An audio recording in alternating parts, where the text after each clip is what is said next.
Yun! Ito na naman. Ayan, ayan ang gusto ko makita. Hindi na nahihiya. Talagang focus na lang.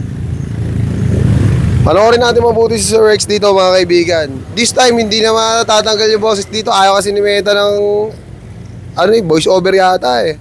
Nahihiya si Meta eh. Ayaw ng voice over. Oo. Siyempre yung effort time na pag-voice over pa lang, sayang na yun. Tapos ayaw tanggapin yung video. Ayan. Puntahan nyo na lang sa YouTube channel natin mga kaibigan. Search nyo lang Kim Jo TV or Butcher Tutorial. Lalabas na agad yun. Makikita nyo na agad yun dun. Maraming salamat mga kaibigan. Sana supportahan nyo rin yung YouTube channel natin. Para sa ganon magpatuloy-tuloy lang tayo. Malay mo, balang araw. Di ba?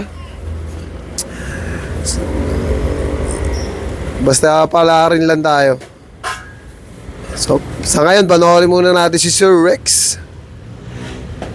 Tinatanggal na natin yung ham leg, mga kaibigan. Natanggal na agad ni Sir Rex yan. Ibinaon na yung knife. Hiniwa ng dire-diretso lang, mga kaibigan. Walang iniwasang buto. Yan. So, naturo natin sa kanila yung paghiwa. Kung paano pataas dapat. Yan, ganyan. Nice one. Yun o. May puwersa na rin talaga. Tama yan. Grabe. Tama yung paghihiwa ng Sir Rex dito. May puwersa na rin. No? Dati kasi nahihiya talaga to eh. Ngayon, medyo komportable na. Nakuha agad sa joint. Kita niya naman, ganyan lang kabilis. Deboning na agad tayo. Tanggal na agad yung patahind. Sunod natin itong pigtail, mga kaibigan. Yan.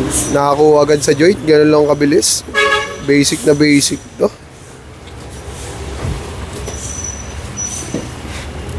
Grabe. So far, all goods to. Tanggal na agad. Yung pigtail natin, pwede nang gawin pork chop. Ganun ka quality ang pigtail natin. Yan. Tapos na 3 minutes. First layer, oh. Yun, nakukuha na ni Sir Rex yung tamang position ng katawan, tamang paggamit ng knife. Ayan, nice one, nice one. Pagka nakaka-proud din talaga magturo ng mga nakikita mong napakalaki ng improvement. Malayo na sa nasimulan. Diba? Galawang pang New Zealand na to sa susunod.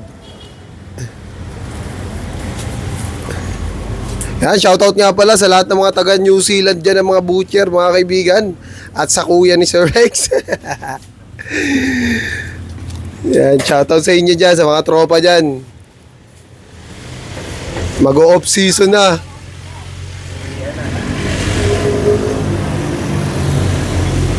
Yan. May nabasa pala ako isang comment. Antayin nyo na lang, i-upload ko yun. Grabe, ang lupit. Kala ko humble.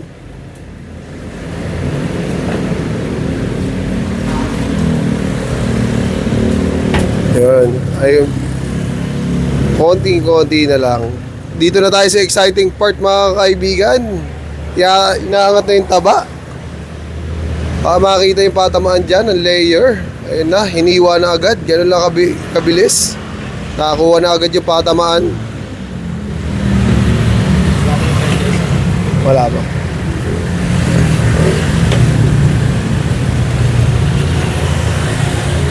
Maangat mo lang ng konti yan sa Rex, pwede mo na iwain yung layer niyan. Makakales ka dyan ng mga 10 seconds.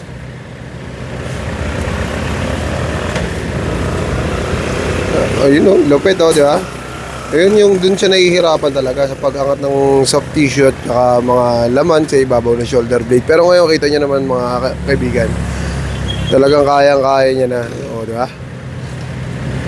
Di ba? Ayun o, talagang perfect na. Litid na lang yung hahanapin dito pag tinanggal yung shoulder blade. Litid, kabila. Yan. Pabaliktad. Yan, good job. Sige, hiwain mo. Ayan. Ayun o, kita nyo naman, napakaganda naman nun. Kitang-kita ko yun. Napakaganda nun. At sa tingin ko rito, perfect niya talaga no. Pagtatanggal ng shoulder blade, mga kaibigan. Yun no. O diba, kuha ng diskarte. Mahusay na. Sige, kaya. Yun no. Boom. Okay lang yan, may konting laman. No problem yan.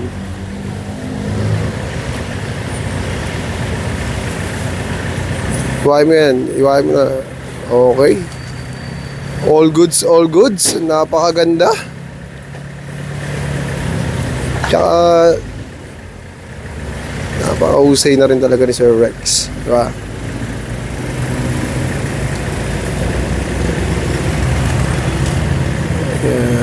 Dito na agad tayo sa may patahin. Napakabilis na nito, Sir Rex. Diba? Mahusay na. Tinatanggal na ni Sir Rex yung patahin dyan, mga kaibigan. Sa lahat na nagpapa-shoutout, di ko kayo may isa-isa, mga kaibigan. Pero, shoutout sa inyo lahat. Sige, tuloy lang, Sir Rex.